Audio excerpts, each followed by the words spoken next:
বিসমিল্লাহির রহমানির রাহিম। হযরত ইব্রাহিম আলাইহিস সালাম এর জীবন মানেই পরীক্ষার জীবন। নবী হবার পর থেকে আমৃত্যু তিনি পরীক্ষা দিয়েই জীবন পার করেছেন। এভাবে পরীক্ষার পর পরীক্ষা নিয়ে তাকে পূর্ণত্বের সর্বোচ্চ পর্যায়ে উন্নীত করা হয়েছে। অবশেষে তাকে বিশ্বনেতা ঘোষণা করা হয়েছে। আল্লাহ বলেন, যখন ইব্রাহিমকে তার পালনকর্তা কয়েকটি বিষয়ে পরীক্ষা করলেন, অতঃপর তিনি তাতে উত্তীর্ণ হলেন, তখন আল্লাহ বললেন, আমি তোমাকে মানব জাতির নেতা করব। তিনি বললেন, আমার বংশধর থেকেও। তিনি বললেন, আমার অঙ্গীকার জালেমদের পর্যন্ত পৌঁছাবে না। সূরা বাকারাহ 2-124। বস্তুত আল্লাহ ইব্রাহিম ও তার বংশধরগণের মধ্যেই বিশ্ব নেতৃত্ব সীমিত রেখেছেন। যেমন অন্যত্র আল্লাহ বলেন, নিশ্চয়ই আল্লাহ আদম, নূহ, ইব্রাহিমের বংশধর ও ইমরানের বংশধরকে নির্বাচিত করেছেন, যারা ছিল পরস্পরের বংশজাত। আল্লাহ সর্বশ্রোতা ও সর্বজ্ঞ। আলে ইমরান 3-33 ও 34। বস্তুত ইব্রাহিম আলাইহিস সালাম এর পরবর্তী সকল নবী তাঁর বংশধর ছিলেন। আলে ইমরান বলতে ইমরান পুত্র মুছা, হারুন ও তাদের বংশধর দাউদ, সুলাইমান, ঈসা প্রমুখ নবীগণকে বোঝানো হয়েছে, যারা সবাই ছিলেন ইব্রাহিমের পুত্র ইসহাকের বংশধর। অপরপক্ষে সর্বশেষ ও সর্বশ্রেষ্ঠ নবী মুহাম্মদ সাল্লাল্লাহু আলাইহি ওয়াসাল্লাম ছিলেন ইব্রাহিমের জ্যেষ্ঠ পুত্র ইসমাইলের বংশধর। সে হিসাবে আল্লাহ ঘোষিত ইব্রাহিমের বিশ্ব নেতৃত্ব যেমন বহাল রয়েছে, তেমনি নবীদের প্রতি অবাধ্যতা, বংশীয় অহংকার এবং জিদ ও হঠকারিতার জন্য জালেম ইহুদি নাছারাগণ আল্লাহর অভিশাপ কুড়িয়ে বিশ্বের সর্বত্র ধিক্কৃত ও লাঞ্ছিত হয়েছে। ইব্রাহিম আলাইহিস সালাম এর পরীক্ষাসমূহ ছিল দুভাগে বিভক্ত: 1. বাবেল জীবনের পরীক্ষাসমূহ এবং 2. কেনান জীবনের পরীক্ষাসমূহ। শেষনবী মুহাম্মদ সাল্লাল্লাহু আলাইহি ওয়াসাল্লাম এর জীবনের সঙ্গে পিতা ইব্রাহিম আলাইহিস সালাম এর জীবনের সুন্দর একটা মিল খুঁজে পাওয়া যায়। মুহাম্মাদী জীবনের প্রথম অংশ কেটেছে মক্কায় ও শেষাংশ কেটেছে মদিনায়, এবং সেখানেই তিনি পূর্ণতা লাভ করেন ও মৃত্যুবরণ করেন। ইব্রাহিম আলাইহিস সালাম এর জীবনের প্রথম অংশ কেটেছে বাবেল শহরে এবং শেষাংশ কেটেছে কেনানে। সেখানেই তিনি পূর্ণতা পেয়েছেন ও সেখানেই মৃত্যুবরণ করেছেন। ইব্রাহিম আলাইহিস সালাম এর বাবেল জীবনের পরীক্ষাসমূহের মধ্যে 1. মূর্তিপূজারী নেতাদের সাথে তর্কযুদ্ধের পরীক্ষা, 2. পিতার পক্ষ থেকে বহিষ্কারাদেশ প্রাপ্তির পরীক্ষা, 3. স্ত্রী ও ভাতিজা ব্যতীত কেউ তাঁর দাওয়াত কবুল না করা সত্ত্বেও তীব্র সামাজিক বিরোধিতার মুখে একাকী দাওয়াত চালিয়ে যাওয়ার ব্যাপারে অটল থাকার মাধ্যমে আদর্শ নিষ্ঠার কঠিন পরীক্ষা, 4. তারকা পূজারীদের সাথে যুক্তিগর্ভ তর্কযুদ্ধের পরীক্ষা, 5.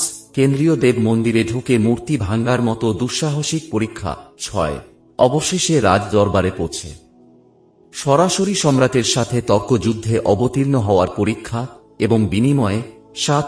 জ্বলন্ত হুতাশনে জীবন্ত পুড়িয়ে হত্যা করার মর্মান্তিক শাস্তি হাসিমুখে বরণ করে নেবার অতুলনীয় অগ্নি পরীক্ষার সম্মুখীন হওয়া। এছাড়াও সমাজ সংস্কারক হিসাবে জীবনের প্রতি পদে পদে যে অসংখ্য পরীক্ষার সম্মুখীন তাঁকে হরহামেশা হতে হয়েছে তা বলাই বাহুল্য। উপরে বর্ণিত পরীক্ষাগুলির সবটিতেই ইব্রাহিম আলাইহিস সালাম জয়লাভ করেছিলেন।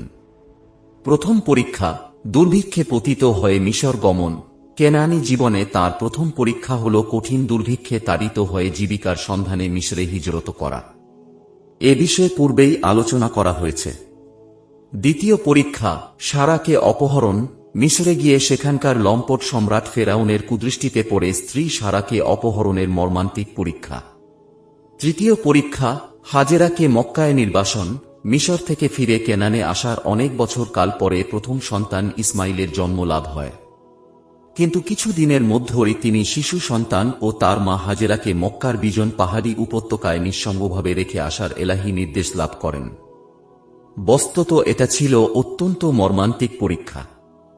হযরত ইব্রাহিম আলাইহিস সালাম যখন আল্লাহর পক্ষ থেকে শিশুপুত্র ইসমাইল ও তার মাকে মক্কায় নির্বাসনে রেখে আসার নির্দেশ পান, তখনই তার অন্তরে বিশ্বাস জন্মেছিল যে নিশ্চয়ই এ নির্দেশের মধ্যে আল্লাহর কোন মহতী পরিকল্পনা লুকায়িত আছে এবং নিশ্চয়ই তিনি ইসমাইল ও তার মাকে ধ্বংস করবেন না।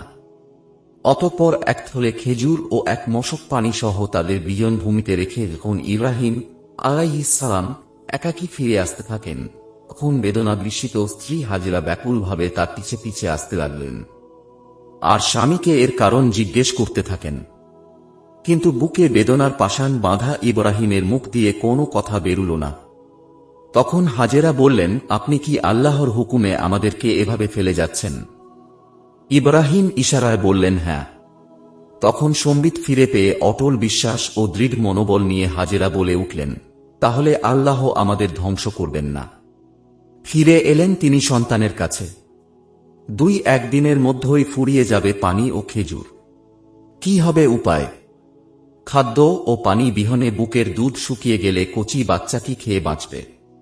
পাগল পরা হয়ে তিনি মানুষের সন্ধানে দৌড়াতে থাকেন সাফা ও মারোয়া পাহাড়ের এ মাথা আর ও মাথায়।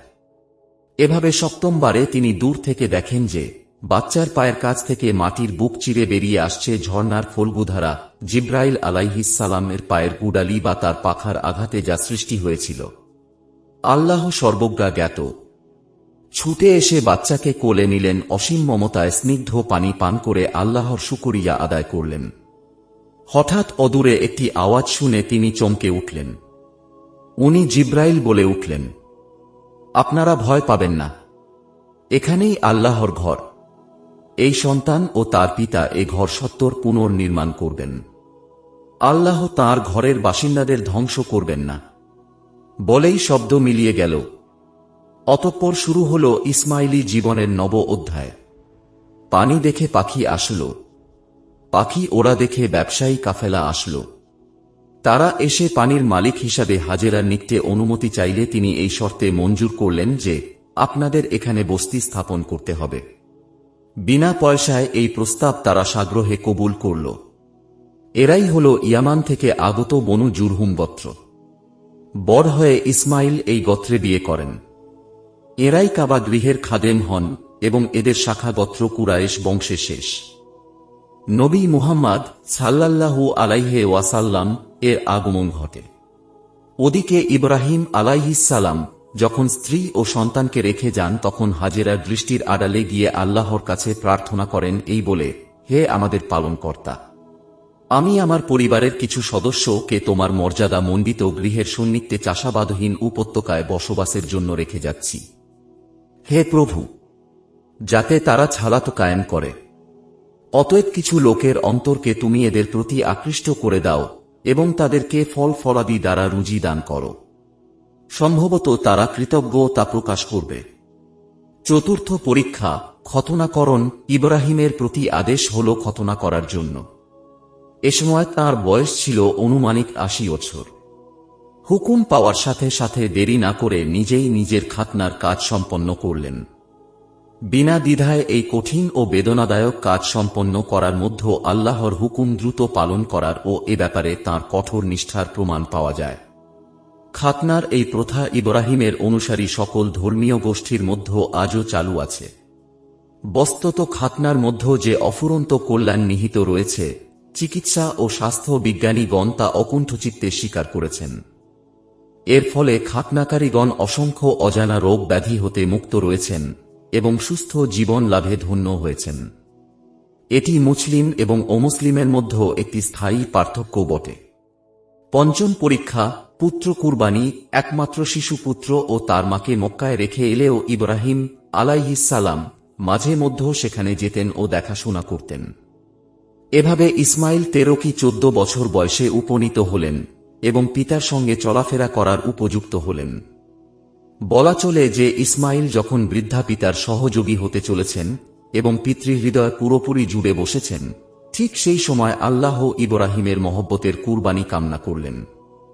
বৃদ্ধা বয়সের একমাত্র নয়নের পুত্র ইসমাইলের মহব্বত ইব্রাহিমকে কাবু করে ফেলল কিনা আল্লাহ যেন সেটাই যাচাই করতে চাইলেন। ইতিপূর্বে অগ্নি পরীক্ষা দেবার সময় ইব্রাহিমের কোনো পিছুটান ছিল না, কিন্তু এবার রয়েছে প্রচণ্ড রক্তের টান। দ্বিতীয়ত অগ্নি পরীক্ষায় বাদশাহ তাকে বাধ্যও করেছিল, কিন্তু এবারের পরীক্ষা স্বেচ্ছায় ও সহস্তে সম্পন্ন করতে হবে। তাই এ পরীক্ষাটি ছিল পূর্বের কঠিন অগ্নি পরীক্ষার চেয়ে নিঃসন্দেহে কঠিনতর।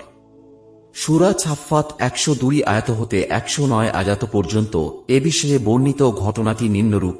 যখন ইসমাইল পিতার সাথে চলাফেরা করার মতো বয়সে উপনীত হল, তখন ইব্রাহিম তাকে বললেন, হে আমার বেটা, আমি স্বপ্নে দেখেছি যে আমি তোমাকে জবহ করছি। এখন বলো তোমার অভিমত কি? সে বলল, হে পিতা, আপনাকে যা নির্দেশ করা হয়েছে আপনি তা কার্যকর করুন। আল্লাহ চাহেন তো আপনি আমাকে ধৈর্যশীলদের অন্তর্ভুক্ত দেখতে পাবেন। সূরা সাফফাত 37-102। ইবনু আব্বাস রাদিয়াল্লাহু আনহু হতে বর্ণিত হয়েছে যে মক্কা থেকে বের করে 8 কিলোমিটার দক্ষিণ পূর্বে মিনা প্রান্তরে নিয়ে যাওয়ার পথে বর্তমানে যে 3 স্থানে হাজিগণ শয়তানকে পাথর মেরে থাকেন, ওই 3 স্থানে ইবলিস 3 বার ইব্রাহিম আলাইহিস সালাম কে বিভ্রান্ত করার চেষ্টা করেছিল, আর 3 বারই ইব্রাহিম আলাইহিস সালাম শয়তানের প্রতি 7টি করে কঙ্কর নিক্ষেপ করেছিলেন। সেই স্মৃতিকে জাগরুক রাখার জন্য এবং শয়তানের প্রতারণার বিরুদ্ধে মুমিনকে বাস্তবে উদ্বুদ্ধ করার জন্য এ বিষয়টিকে হজ অনুষ্ঠানের ওয়াজিবাতের অন্তর্ভুক্ত করা হয়েছে। এখানেই অনতিদূরে পূর্ব দিকে মসজিদে খায়েফ অবস্থিত। অতঃপর পিতা পুত্র আল্লাহ নির্দেশিত কুরবানগাহ মিনায় উপস্থিত হলেন। সেখানে পৌঁছে পিতা পুত্রকে তাঁর স্বপ্নের কথা বর্ণনা করলেন এবং পুত্রের অভিমত চাইলেন। পুত্র তার অভিমত ব্যক্ত করার সময় বললেন, ইনশাআল্লাহ আপনি আমাকে ছবরকারীদের অন্তর্ভুক্ত দেখতে পাবেন। ইনশাআল্লাহ না বললে হয়তো তিনি ধৈর্য ধারণের তৌফিক পেতেন না। এরপর তিনি নিজেকে ছবরকারী না বলে ছবরকারীদের অন্তর্ভুক্ত বলেছেন এবং এর মাধ্যমে নিজের পিতা সহ পূর্বেকার বড় বড় আত্ম উৎসর্গকারীদের মধ্যে নিজেকে সামিল করে নিজেকে অহমিকা মুক্ত করেছেন। যদিও তাঁর ন্যায় তরুণের এরূপ স্বেচ্ছায় আত্ম উৎসর্গের ঘটনা ইতিপূর্বে ঘটেছিল বলে জানা যায় না। আল্লাহ বলেন, অতঃপর পিতা পুত্র উভয়ে যখন আত্মসমর্পণ করল এবং পিতা পুত্রকে উপুট করে শায়িত করল, তখন আমরা তাকে ডাক দিয়ে বললাম, হে ইব্রাহিম, তুমি তোমার স্বপ্ন সত্য পরিণত করেছ। আমরা এভাবেই সৎকর্মশীল গণের প্রতিদান দিয়ে থাকি। নিশ্চয়ই এটি একটি সুস্পষ্ট পরীক্ষা।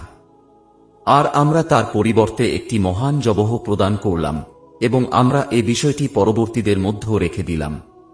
ইব্রাহিমের উপর শান্তি বর্ষিত হোক। সূরা সাফফাত 37-103-109। বর্তমানে উক্ত মিনা প্রান্তরেই হাজিগণ কুরবানি করে থাকেন এবং বিশ্ব মুসলিম ওই সুন্নাত অনুসরণে 10ই জিলহজ বিশ্বব্যাপী শরিয়াত নির্ধারিত পশু কুরবানি করে থাকেন। ইসহাক জন্মের সুসংবাদ পুত্র কুরবানির ঘটনার পরে ইব্রাহিম আলাইহিস সালাম কেনানে ফিরে এলেন। এ সময় বন্ধা স্ত্রী সারাহ এর গর্ভে ভবিষ্যৎ সন্তান ইসহাক জন্মের সুসংবাদ নিয়ে ফেরেশতাদের শুভাগমন ঘটে। ইবনু আব্বাস রাদিয়াল্লাহু আনহু বলেন, উক্ত ফেরেশতাগণ ছিলেন হযরত জিবরাইল, মিকাইল ও ইসরাফিল আলাইহিস সালাম। তারা মানুষের রূপ ধারণ করে এসেছিলেন। এ বিষয়ে কুরআনী বক্তব্য নিম্নরূপ, আর আমাদের প্রেরিত সংবাদ বাহকগণ অর্থাৎ ফেরেশতাগণ ইব্রাহিমের নিত্যে সুসংবাদ নিয়ে এলো এবং বলল সালাম। সেও বলল সালাম। অতঃপর অল্পক্ষণের মধ্যেই সে একটা ভুনা করা বাছুর এনে তাদের সম্মুখে পেশ করল। সূরা হুদ 11-69। কিন্তু সে যখন দেখল যে মেহমানদের হাত সেদিকে প্রসারিত হচ্ছে না, তখন সে সন্দেহে পড়ে গেল ও মনে মনে তাদের সম্পর্কে ভয় অনুভব করতে লাগল, কারণ এটা তখনকার যুগের খুনিদের নীতি ছিল যে যাকে তারা খুন করত তার বাড়িতে তারা খেত না। তারা বলল, আপনি ভয় পাবেন না, আমরা লূতের কওমের প্রতি প্রেরিত হয়েছি। তার স্ত্রী সারা নিত্যেই দাঁড়িয়েছিল, সে হেসে ফেলল। আমরা তাকে ইসহাকের জন্মের সুখবর দিলাম এবং ইসহাকের পরে তার পুত্র ইয়াকুবেরও। সে বলল, হায় কপাল, আমি সন্তান প্রসব করব, অথচ আমি বার্ধক্যর শেষ সীমায় পৌঁছে গেছি, আর আমার স্বামীও বৃদ্ধা। এত ভারী আশ্চর্য কথা। তারা বলল, আপনি আল্লাহর নির্দেশের বিষয়ে আশ্চর্য বোধ করছেন। হে গৃহবাসীগণ, আপনাদের উপরে আল্লাহর রহমত ও প্রভূত বরকত রয়েছে। নিশ্চয়ই আল্লাহ প্রশংসিত ও মহিমময়। সূরা হুদ 11-70-73। একই ঘটনা আলোচিত হয়েছে সূরা হিজর 52-56 ও সূরা জারিয়াত 24-30 আয়াতসমূহে। উল্লেখ্য যে অধিক মেহমানদারির জন্য ইব্রাহিমকে আবুজ জায়ফান বা মেহমানদের পিতা বলা হতো। এই সময় বিবি সারাহ এর বয়স ছিল অনুমানিক 90 ও ইব্রাহিমের ছিল 100 বছর।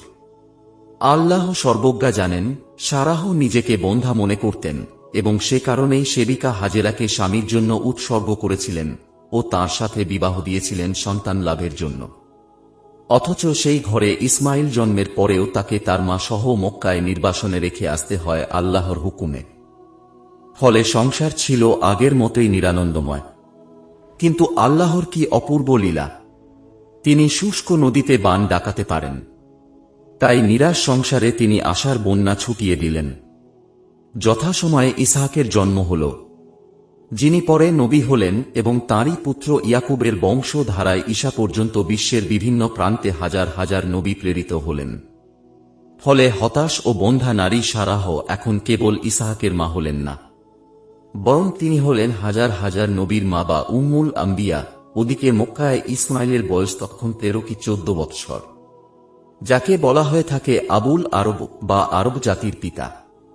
মৃতকে জীবিত করার দৃশ্য প্রত্যক্ষকরণ বন্ধা স্ত্রী সারাহ এর বৃদ্ধা বয়সে সন্তান লাভের মাধ্যমে আল্লাহ যেভাবে তাদের ঈমান বর্ধিত ও মজবুত করেছিলেন, সম্ভবত তাতে উৎসাহিত হয়ে ইব্রাহিম আলাইহিস সালাম একদিন আল্লাহর কাছে দাবি করে বসলেন, আপনি কিভাবে মৃতকে জীবিত করেন তা আমাকে একটু দেখান, যাতে হৃদয়ে প্রশান্তি আসে। এ বিষয়ে কুরআনী বর্ণনা নিম্নরূপ: আর স্মরণ করো যখন ইব্রাহিম বলল, হে আমার পালনকর্তা, আমাকে দেখাও কিভাবে তুমি কিয়ামতের দিন মৃতকে জীবিত করবে। আল্লাহ বললেন, তুমি কি বিশ্বাস করো না? ইব্রাহিম বলল, অবশ্যই করি, কিন্তু দেখতে চাই কেবল এজন্য যাতে হৃদয়ে প্রশান্তি লাভ করতে পারি। বললেন, তাহলে 4টি পাখি ধরে নাও এবং সেগুলিকে নিজের পোষ মানিয়ে নাও। অতঃপর সেগুলোকে জবেহ করে সেগুলির দেহের একটি অংশ বিভিন্ন পাহাড়ের উপরে রেখে আসো। তারপর সেগুলিকে ডাক দাও, দেখবে তোমার দিকে দৌড়ে চলে আসবে, উঠতে উঠতে নয়। কেননা তাতে অন্যান্য পাখির সাথে মিশে গিয়ে তোমার দৃষ্টি বিভ্রম ঘটতে পারে যে সেই 4টি পাখি কোন কোনটি। জেনে রেখো যে নিশ্চয়ই আল্লাহ পরাক্রান্ত ও জ্ঞানময়। সূরা বাকারাহ 2-260। উপরোক্ত ঘটনার মাধ্যমে আল্লাহ মুশরিক ও নাস্তিক সমাজকে দেখিয়ে দিলেন যে কিভাবে মাটিতে মিশে যাওয়া মৃত মানুষকে তিনি কিয়ামতের দিন পুনর্জীবন দান করবেন। বায়তুল্লাহ নির্মাণ। বায়তুল্লাহ প্রথমে ফেরেশতাগণ নির্মাণ করেন, অতঃপর হযরত আদম আলাইহিস সালাম পুনর্নির্মাণ করেন জিব্রাইলের ইঙ্গিত মতে। তারপর নূহের তুফানের সময় বায়তুল্লাহর প্রাচীর বিনষ্ট হলেও ভিত্তি আগের মতোই থেকে যায়। পরবর্তীতে আল্লাহর হুকুমে একই ভিত্তিভূমিতে ইব্রাহিম তা পুনর্নির্মাণ করেন। এই নির্মাণকালে ইব্রাহিম আলাইহিস সালাম কেনান থেকে মক্কায় এসে বসবাস করেন। ওই সময় মক্কায় বস্তি গড়ে উঠেছিল এবং ইসমাইল তখন বড় হয়েছেন এবং বাপ বেটা মিলেই কাবা গৃহ নির্মাণ করেন। আল্লাহর ইচ্ছায় তখন থেকে অদ্যাবধি কাবা গৃহে অবিরত ধারায় হজ ও তাওয়াফ চালু আছে এবং হরম ও তার অধিবাসীগণ পূর্ণ শান্তি, নিরাপত্তা ও মর্যাদা সহকারে সেখানে বসবাস করে আসছেন। এ বিষয়ে কুরআনী বর্ণনা সমূহ নিম্নরূপ: আল্লাহ বলেন, আর যখন আমরা ইব্রাহিমকে বায়তুল্লাহর স্থান ঠিক করে দিয়ে বলেছিলাম যে আমার সাথে কাউকে শরীক করো না এবং আমার গৃহকে পবিত্র রাখো তাওয়াফকারীদের জন্য, ছালাতে দণ্ডায়মানদের জন্য ও রুকু সিজদাকারীদের জন্য। সূরা হজ 22-26। আল্লাহ বলেন, আর তুমি মানুষের মধ্যে হজের ঘোষণা জারি করে দাও। তারা তোমার কাছে আসবে পায়ে হেঁটে এবং দীর্ঘ সফরের কারণে সর্বপ্রকার কৃষ্কায় উটের পিঠে সওয়ার হয়ে দূর দূরান্ত হতে, যাতে তারা তাদের কল্যাণের স্থান পর্যন্ত পৌঁছে যায়। এবং কুরবানির নির্দিষ্ট দিনগুলিতে 10 ও 11 অথবা 12 জিলহজ তাঁর দেওয়া চতুষ্পদ পশুসমূহ জবেহ করার সময় তাদের উপরে আল্লাহর নাম স্মরণ করে। অতঃপর তোমরা তা থেকে আহার করো এবং আহার করাও অভাবী ও দুস্থদেরকে। সূরা হজ 22-27-28। উপরোক্ত আয়াতগুলিতে কয়েকটি বিষয় জানা যায়, যেমন 1. বায়তুল্লাহ ও তার সন্নিকটে কোন রূপ শিরক করা চলবে না। 2. এটি স্রেফ তাওয়াফকারী ও আল্লাহর ইবাদতকারীদের জন্য নির্দিষ্ট হবে। 3. এখানে কেবল মুমিন সম্প্রদায়কে হজের আদেশ দেওয়া হয়েছে। হযরত ইব্রাহিম আলাইহিস সালাম মাকামে ইব্রাহিমে দাঁড়িয়ে এবং কোন বর্ণনা মতে আবু কুবায়েস পাহাড়ের উপরে দাঁড়িয়ে দুই কানে আঙ্গুল ভরে সর্বশক্তি দিয়ে উচ্চ কণ্ঠে চারদিকে ফিরে বারবার হজের উক্ত ঘোষণা জারি করেন। হযরত আব্বাস রাদিয়াল্লাহু আনহু বলেন, ইব্রাহিমের আহ্বানের জবাবই হচ্ছে হাজিদের লাব্বায়েক আল্লাহুম্মা লাব্বায়েক, হাজির হে প্রভু আমি হাজির বলার আসল ভিত্তি। সেদিন থেকে এ যাবত বিশ্বের বিভিন্ন প্রান্তর হতে মানুষ চলেছে কাবার পথে, কেউ পায়ে হেঁটে, কেউ উটে করে, কেউ গাড়িতে করে, কেউ বিমানে, আবার কেউ জাহাজে ও কেউ অন্য পরিবহনে করে। আব্রাহার মতো অনেকে চেষ্টা করেও এ স্রোত কখনো ঠেকাতে পারেনি, পারবেও না কোনো দিন ইনশাআল্লাহ। দিন রাত, শীত গ্রীষ্ম উপেক্ষা করে সর্বদা চলছে বায়তুল্লাহর তাওয়াফ ও ছাফা মারোয়ার সাই। আর হজের পরে চলছে কুরবানি। এভাবে ইব্রাহিম ও ইসমাইলের স্মৃতি চির অম্লান হয়ে আছে মানব ইতিহাসে যুগ যুগ ধরে। এককালের চাষাবাদহীন বিজন পাহাড়ি উপত্যকা ইব্রাহিমের দুয়ার বর্তে হয়ে উঠল বিশ্বের শান্তিকামী মানুষের সম্মিলন স্থল হিসাবে। যেমন আল্লাহ বলেন, যখন আমরা কাবা গৃহকে লোকদের জন্য সম্মিলন স্থল ও শান্তিধামে পরিণত করলাম আর বললাম, তোমরা ইব্রাহিমের দাঁড়ানো স্থানটিকে ছালাতের স্থান হিসাবে গ্রহণ করো। অতঃপর আমরা ইব্রাহিম ও ইসমাইলকে আদেশ করলাম, তোমরা আমার গৃহকে তাওয়াফকারী, ইতেকাফকারী ও রুকু সিজদাকারীদের জন্য পবিত্র করো। সূরা বাকারাহ 2:125। স্মরণ করো যখন ইব্রাহিম বলল, পরওয়ারদেগার, এ স্থানকে তুমি শান্তির নগরীতে পরিণত করো এবং এর অধিবাসীদেরকে তুমি ফল ফলাদি দ্বারা রুজি দান করো, যারা তাদের মধ্য আল্লাহ ও কিয়ামত দিবসের উপরে বিশ্বাস স্থাপন করে। আল্লাহ বললেন, যারা অবিশ্বাস করে আমি তাদেরকেও কিছু ভোগের সুযোগ দেব, অতঃপর তাদেরকে আমি জবরদস্তি জাহান্নামের আযাবে ঠেলে দেব। কতই না মন্দ ঠিকানা সেটা। সূরা বাকারাহ 2:126। ইব্রাহিমের উপরোক্ত প্রার্থনা অন্যত্র বর্ণিত হয়েছে সামান্য শাব্দিক পার্থক্য সহকারে। যেমন আল্লাহ বলেন, যখন ইব্রাহিম বলল, হে আমার পালনকর্তা, এ শহরকে তুমি শান্তিময় করে দাও এবং আমাকে ও আমার সন্তান সন্ততিকে মূর্তি পূজা থেকে দূরে রাখো। সূরা ইব্রাহিম 35। হে আমার পালনকর্তা, এরা মূর্তিগুলো অনেক মানুষকে পথভ্রষ্ট করেছে। অতএব যে আমার অনুসরণ করে সে আমার দলভুক্ত, আর যে আমার অবাধ্যতা করে নিশ্চয়ই তুমি ক্ষমাশীল ও দয়াবান। সূরা ইব্রাহিম 14-36। অতঃপর কাবা গৃহ নির্মাণ শেষে পিতা পুত্র মিলে যে প্রার্থনা করেন তা যেমন ছিল অন্তর্ভেদী, তেমনি ছিল সুদূর প্রসারী ফলদায়ক। যেমন আল্লাহ বলেন, স্মরণ করো যখন ইব্রাহিম ও ইসমাইল কাবা গৃহের ভিত নির্মাণ করল এবং দোয়া করল, হে প্রভু, তুমি আমাদের এই খিদমত কবুল করো, নিশ্চয়ই তুমি সর্বশ্রোতা ও সর্বজ্ঞ। হে প্রভু, তুমি আমাদের উভয়কে তোমার আজ্ঞাবহে পরিণত করো এবং আমাদের বংশধরগণের মধ্য থেকেও তোমার প্রতি একটা অনুগত দল সৃষ্টি করো। তুমি আমাদেরকে হজের নীতি নিয়ম শিখিয়ে দাও এবং আমাদের তোবা কবুল করো, নিশ্চয়ই তুমি তোবা কবুলকারী ও দয়াবান। হে আমাদের পালন কর্তা, তুমি এদের মধ্য থেকেই এদের নিকটে একজন রাসূল প্রেরণ করো, যিনি তাদের নিকটে এসে তোমার আয়াতসমূহ পাঠ করে শোনাবেন, তাদেরকে কিতাব ও হিকমত শিক্ষা দিবেন এবং তাদের পবিত্র করবেন। নিশ্চয়ই তুমি পরাক্রমশালী ও দূরদৃষ্টিময়। সূরা বাকারাহ 2:127-129। ইব্রাহিম ও ইসমাইলের উপরোক্ত দুয়া আল্লাহ কবুল করেছিলেন, যার ফলশ্রুতিতে তাদের বংশে চিরকাল একদল মুত্তাকি পরহেজগার মানুষের অস্তিত্ব বিদ্যমান ছিল। তাদের পরে সকল নবী তাদের বংশধর ছিলেন। কাবার খাদেম হিসাবেও চিরকাল তাদের বংশের একদল দিনদার লোক সর্বদা নিয়োজিত ছিল। কাবার খেদমতের কারণেই তাদের সম্মান ও মর্যাদা সারা আরবে, এমনকি আরবের বাইরেও বিস্তার লাভ করেছিল। আজও সুদি বাদশাহদের লকব হল খাদেমুল হারামায়েন আশ-শারিফায়েন, দুই পবিত্র হরমের সেবক। কেন না বাদশাহিতে নয়, হারামায়েনের সেবক হওয়াতেই গৌরব বেশি। ইব্রাহিমের দুয়ার ফসল হিসাবেই মক্কায় আগমন করেন বিশ্ব নবী ও শেষ নবী মুহাম্মদ সাল্লাল্লাহু আলাইহি ওয়াসাল্লাম। তিনি বলতেন, আমি আমার পিতা ইব্রাহিমের দুয়ার ফসল ও ঈসার সুসংবাদ। এই মহান নগরীটি সেই ইব্রাহিমী যুগ থেকেই নিরাপদ ও কল্যাণময় নগরী হিসাবে অদ্যাবধি তার মর্যাদা বজায় রেখেছে। জাহেলি আরবরাও সর্বদা একে সম্মান ও মর্যাদার চোখে দেখত। এমনকি কোন হত্যাকারী, এমনকি কোন পিতৃহন্তাও এখানে এসে আশ্রয় নিলে তারা তার প্রতিশোধ নিত না। হরমের সাথে সাথে এখানকার অধিবাসীরাও সর্বত্র সমাদৃত হতেন এবং আজও হয়ে থাকেন। ইব্রাহিম আলাইহিস সালামের পরীক্ষাসমূহ তাঁর যোগ্যতা যাচাইয়ের জন্য ছিল না বা তাঁর কোনো অপরাধের সাজা হিসাবে ছিল না, বরং এর উদ্দেশ্য ছিল বিভিন্ন পরীক্ষার মাধ্যমে লালন করে পূর্ণত্বের মহান স্তরে পৌঁছে দেওয়া এবং তাকে আগামী দিনে বিশ্বনেতার মর্যাদায় সমাসীন করা। সঙ্গে সঙ্গে সবাইকে এটা দেখিয়ে দেওয়া যে আল্লাহর নিত্যে প্রিয় ও সম্মানিত বান্দাগণকে দুনিয়াতে বিভিন্ন পরীক্ষায় উত্তীর্ণ হতে হয়।